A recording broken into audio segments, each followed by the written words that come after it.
Bonjour Sébastien Le Belzic.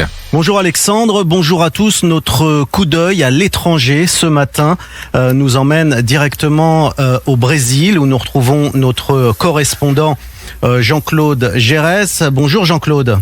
Bonjour. Alors l'élimination évidemment de la Seleção dimanche par l'équipe de Norvège, on parle du mondial évidemment, a fait le malheur, le désespoir même de millions de supporters, mais pas celui des entreprises de paris sportifs en ligne. Et vous allez nous expliquer que depuis le début de la compétition, eh bien le nombre de parieurs a considérablement explosé.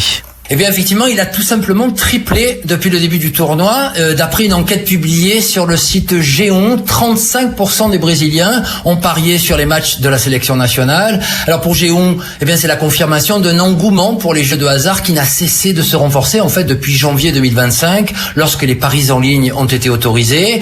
La Folha de São Paulo rappelle d'ailleurs qu'en 1 an et demi, le Brésil est devenu le 5e pays au monde comptant le plus de parieurs. Des joueurs qui n'ont que l'embarras du choix, puisque le pays compte près de 190 sites de paris en ligne.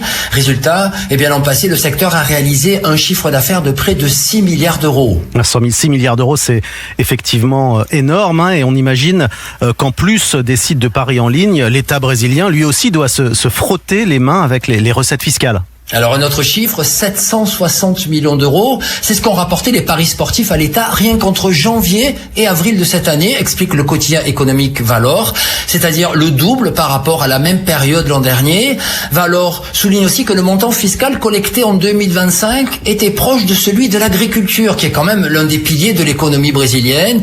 C'est donc une manne fiscale inespérée pour l'État, qui doit faire face au ralentissement sensible de l'économie et aux tensions géopolitiques depuis le début de l'année. Et le problème, c'est que ces mêmes paris sportifs causent de gros dégâts dans la société brésilienne, notamment parce qu'il y a de plus en plus de gens qui sont accros aux sites en ligne.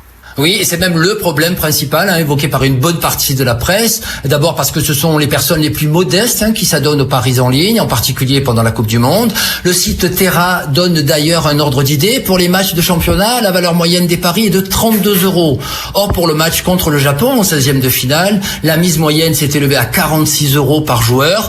Juste un rappel, le salaire mensuel minimum au Brésil est de 275 €. Et comme le souligne le quotidien Attardi, le même État est donc obligé de gérer les joueurs compulsifs. Merci Jean-Claude Gérès, vous êtes notre correspondant au Brésil. C'était notre coup d'œil à l'étranger. À demain.